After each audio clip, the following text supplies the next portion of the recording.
Share market में आने वाला हर बंदा पहले स्ट्रेटेजी सीखता है, इंडिकेटर लगाता है, सेटअप देखता है, फिर भी ज़्यादातर लोग लॉस में ही क्यों रहते हैं? इसका रीज़न ये नहीं होता कि उनकी स्ट्रेटेजी खराब है, बल्कि रीज़न ये होता है कि उनकी साइकोलॉजी बहुत ज़्यादा वीक है। देखिए मार्केट जो होता है ना वो सबके लिए सेम होता है, चार्ट भी सेम होता है, अपॉर्चुनिटी भी सबके लिए सेम होती है, फिर भी रिजल्ट अलग-अलग क्यों आता है सबका? क्योंकि डिसीजन जो होता है दिमाग से नहीं इमोशन से लिए जाते हैं। आज के इस वीडियो में हम वही साइकोलॉजी समझने की कोशिश करेंगे जो ट्रेडर को धीरे धीरे लॉस की तरफ ले जाती है। सो बिना देरी किए आइए वीडियो को शुरू करते हैं। पॉइंट नंबर 1, लॉस का डर ट्रेडर को सही ट्रेड से भी बाहर निकाल देता है। चलिए मैं बताता हूँ कैसे। जब ट्रेडर ट्रेड में एंट्री लेता है तो उसके दिमाग में प्रॉफिट से ज़्यादा लॉस का डर होता है। जैसे कि आपने ये चीज़ भी फील किया होगा। देखिए जैसे ही थोड़ा सा माइनस दिखता है तो ट्रेडर पैनिक में आ जाता है और बिना प्लान के एग्जिट कर देता है, जैसे कि आप भी करते होंगे। इसी डर की वजह से वो अपना प्रॉफिट को रन भी नहीं कर पाता है और फियर जो होता है ना वो ट्रेडर को जल्दी एग्जिट करवाने में और स्टॉप लॉस को छेड़ने पर मजबूर करता है और कॉन्फिडेंस को भी तोड़ देता है। ये सारी चीज़ें आप फील कर रहे होंगे। देखिए लॉस का डर नेचुरल है, लेकिन जब ये कंट्रोल से बाहर चला जाता है तब ट्रेडर सही ट्रेड में भी गलती कर देता है।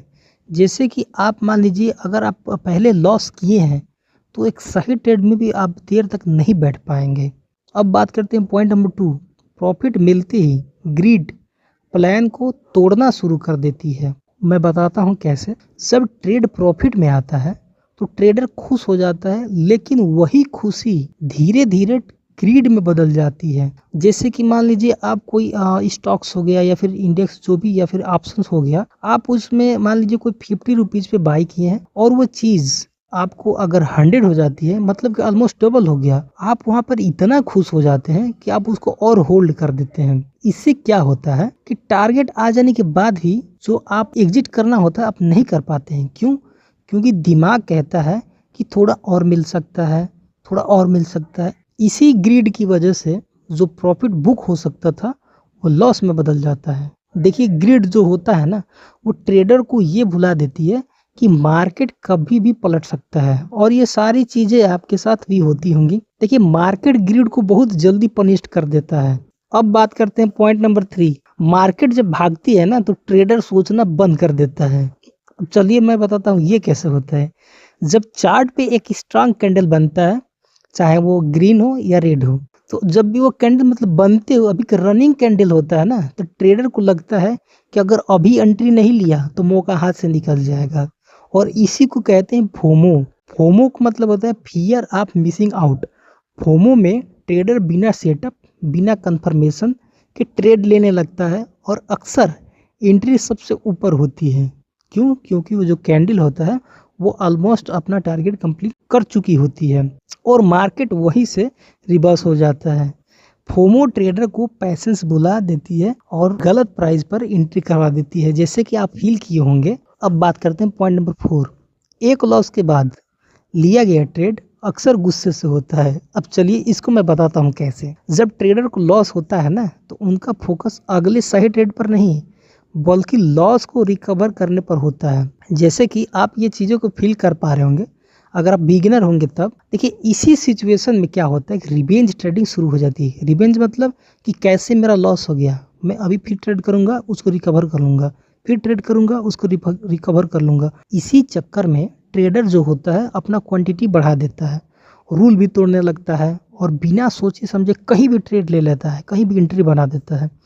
ये बदला मार्केट से नहीं अपने अकाउंट से लिया जाता है और यही लोग समझ नहीं पाते हैं, क्योंकि हमारा जो दिमाग होता है ना वो थोड़ा अलग डिजाइन का होता है और शेयर मार्केट में हमारे दिमाग के उल्टा प्रोसेस चलता है। देखिए रिवेंज ट्रेडिंग अकाउंट को सबसे ज़्यादा नुकसान पहुंचाती है। ये चीज़ें आप सभी समझ पा रहे होंगे कि मैं कहना क्या चाह रहा हूँ। अब बात करते हैं पॉइंट नंबर 5। कुछ विनिंग ट्रेड्स ट्रेडर को ओवर कॉन्फिडेंस बना देती है। जैसे कि जब लगातार ट्रेडर को 2-3 प्रॉफिट हो जाता है तो उसे लगने लगता है कि अब मार्केट समझ में आ गया है, और इसी के चलते ओवर कॉन्फिडेंस में ट्रेडर स्टॉप लॉस कर देता है, क्वांटिटी बढ़ा देता है और रूल्स फॉलो करना छोड़ देता है। ओवर कॉन्फिडेंस धीरे धीरे डिसिप्लिन को ख़त्म कर देता है। मार्केट हमेशा ओवर कॉन्फिडेंस को टेस्ट करता है, इसलिए आपको अगर लगातार 2-3 प्रॉफिट हो जाए तो आप कभी भी ओवर कॉन्फिडेंस पे मत आइएगा कि मुझे तो मार्केट समझ में आ गया है। अब बात करते हैं पॉइंट नंबर 6 की। देखिए, लॉस में चल रहा ट्रेड होप पर जिंदा रहता है। अब इसको मैं बताता हूँ कि कैसे। जब ट्रेड लॉस में होता है और स्टॉप लॉस हिट होने वाला होता है तो ट्रेडर होप करता है कि मार्केट वापस आ जाए, और उसी टाइम लोग क्या होता है कि भगवान को याद करने लगते हैं कि हे भगवान, कैसे भी करके और मेरा जो लॉस है वो प्रॉफिट में आ जाए। और ये सारी चीज़ें करने से कुछ होती नहीं है। ये होप ही ट्रेडर को एग्जिट लेने से रोकता है। अगर आप होप करेंगे तो आप ट्रेड से एग्जिट नहीं हो पाएंगे। लेकिन होप कोई स्ट्रेटजी से नहीं होती। मार्केट होप नहीं दिखता, सिर्फ प्राइस दिखता है। होप ट्रेडिंग अकाउंट को धीरे धीरे खाली कर देती है। अब बात करते हैं पॉइंट नंबर 7। स्ट्रेटजी से ज़्यादा डिसिप्लिन पैसा बनाता है, और ये बहुत इम्पोर्टेंट है। अब इसको ध्यान से सुनिएगा। देखिए, हर ट्रेडर के पास कोई ना कोई स्ट्रेटजी होता है, लेकिन सबसे बड़ा डिफरेंस डिसिप्लिन का होता है। रूल्स बनाना इजी होता है, फॉलो करना बहुत मुश्किल होता है। ट्रेडिंग में ही नहीं, आप लाइफ में किसी भी सिचुएशन में हो, आप रूल्स तो बना लेंगे बट उसे फॉलो नहीं कर पाएंगे। तो आपको डिसिप्लिन बनना बहुत ज़रूरी है। देखिए, जब ट्रेडर डिसिप्लिन फॉलो नहीं करता है ना, तो वही गलती बार बार रिपीट करने लगता है, और ये सेम चीज़ लॉन्ग टर्म के लिए सर्वाइवल नहीं करने देता है ट्रेडिंग में। इसीलिए आपका जो डिसिप्लिन है उसको स्ट्रांग बनाना है। अब जो सबसे लास्ट वाला पॉइंट है कि मार्केट जीतने के लिए पहले अपने दिमाग को जीतना पड़ता है। शेयर मार्केट में सक्सेस का मतलब सिर्फ सही एंट्री लेना नहीं होता है कि आप सही एंट्री बना लिए और मैं बहुत सक्सेस हो गया, नहीं, बल्कि सही एग्जिट लेना भी होता है। जैसे कि आप 50 रुपीज़ पे एंट्री लिए और आप उस 100 रुपीज़ या फिर 150 रुपीज़ या फिर 200 रुपीज़ पे अगर आप एग्जिट कर रहे हैं, तब जाके इसको बोलते हैं कि हाँ, ये सही अप्रोच है। और ये तब पॉसिबल होता है जब ट्रेडर अपनी साइकोलॉजी पे बहुत ज़्यादा काम करता है, क्योंकि स्ट्रेटजी जो होती है ना वो बाद में आती है। माइंडसेट सबसे पहले आता है कि आपका माइंडसेट क्या है। जब दिमाग स्ट्रांग हो जाता है तब ट्रेडिंग सिंपल लगने लगती है। और ये चीज़ कब होती है? जब आप कई साल मार्केट में रहेंगे तब। आई होप कि ये सारा पॉइंट आपको समझ में आया होगा। अगर फिर भी किसी भी तरह की दिक्कत होती है तो आप कमेंट बॉक्स में लिखिएगा, हम वीडियो बना देंगे। और वीडियो अच्छा लगा हो तो वीडियो को लाइक, शेयर और चैनल को सब्सक्राइब जरूर करिएगा। तो मिलते हैं नेक्स्ट वीडियो में किसी और टॉपिक के साथ। तब तक के लिए आप सभी का धन्यवाद।